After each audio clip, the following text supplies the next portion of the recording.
Everyone has a responsibility for following rules and regulations. Employees, supervisors, and management each have differing responsibilities. However, for the protection of the environment, people, and property, all laws and regulations must be followed. To give you a brief overview of some of the laws that affect business throughout the country, let's take a look at some of these laws and regulations. Currently, there are 7 major federal environmental statutes. Number 1, Clean Air Act, or CAA. This statute establishes ambient air quality standards designed to achieve and maintain certain air quality conditions. Number 2, Clean Water Act, or CWA. This statute includes a national policy to eliminate the discharge of pollutants into navigable waters and prohibit the discharge of harmful amounts of hazardous pollutants into these waters. 3, Toxic Substances Control Act, or TSCA. This statute requires the development of information on health and safety effects associated with toxic chemicals and mixtures and procedures to prevent unreasonable risk of injury to human health and the environment from such chemicals. Number 4, Resource Conservation and Recovery Act, or RCRA. This statute is designed to provide proper disposal of wastes by establishing procedures for identifying and characterizing hazardous wastes and developing standards applicable to waste generators and transporters, as well as owners and operators of hazardous waste treatment, storage, and disposal facilities. Number 5, Comprehensive Environmental Response, Compensation and Liability Act, or CERCLA, was established to provide a mechanism for cleaning up abandoned hazardous waste sites. You may have heard the words Superfund program used to describe this statute. Number 6, Hazardous and Solid Waste Amendments, or HSWA, modified RCRA procedures to include provisions to protect human health and the environment from groundwater contamination. Number 7, Superfund Amendments and Reauthorization, or SARA, reissued and extended the CERCLA regulations and established new requirements for emergency planning and preparedness, community right-to-know reporting, and toxic chemical release reporting. These 7 laws are basically designed to protect the environment, but they also protect human health to a wide degree. Let's now look at how these and some other federal statutes may apply. Number 1, the Refuse Act prohibits any throwing or discharging of refuse into navigable waters. The penalties for such violations are criminal in nature.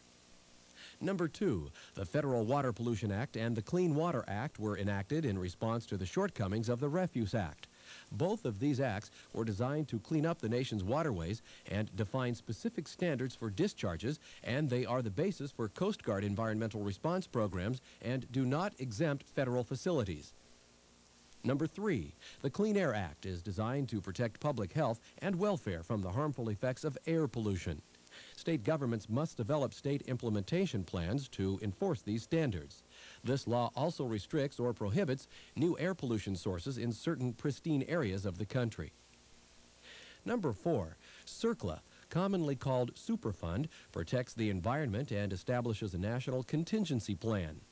Basically, it establishes the requirement for immediate cleanup of hazardous waste contamination from accidental spills and immediate cleanup from chronic environmental damage, such as abandoned hazardous waste disposal sites. 5. RCRA applies to anyone engaged in the creation, transportation, treatment, and disposal of hazardous wastes. This law establishes a, quote, cradle-to-grave system of identifying hazardous substances and establishes standards for generators and transporters, as well as operators of treatment, storage, and disposal facilities. This law also defines the characteristics of hazardous waste.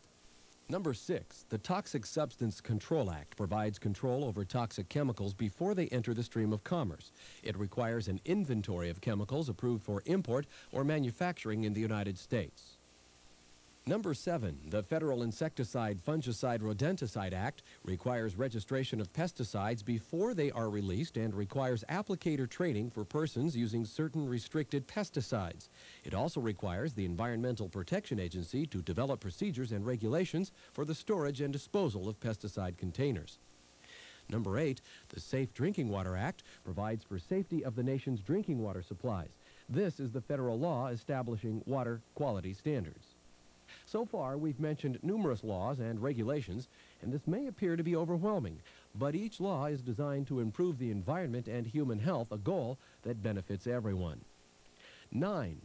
Hazardous Materials Transportation Act provides for regulations of hazardous materials transported by air, rail, highway, pipeline, and water. If hazardous materials move, they're covered under this law. 10. The Occupational Safety and Health Act mandates safe and healthful working conditions. It's a federal law, but some states have their own health and safety regulations which are enforced by state agencies. In such cases, the state law must be at least as effective as the federal law. This law requires the development of handling and labeling requirements as well as safety precautions. It also requires employee health record keeping. OSHA also develops and enforces the maximum containment levels for toxins in the workplace air. Number 11, the SARA regulations cover a wide range of topics, including establishing HAZWOPER, which is Hazardous Waste Operations and Emergency Response, and regulates the safety and health of employees involved in any emergency response to incidents where there are hazardous substances. It also requires a formal hazard analysis of the site, including materials handled, training, and emergency response procedures for hazardous material handling. There are many other laws and regulations that apply to hazardous materials. The most important part of your job is to know and understand the laws and regulations, as well as company policy and procedures relating to hazardous materials, and to apply these procedures in your job. Again, this is a brief overview, but it's each individual's responsibility to know and follow these policies and procedures. If you're not sure about your responsibilities, ask your supervisor or other management person for compliance. With these regulations and laws, it's essential. If you're not sure, ask questions. Thank you.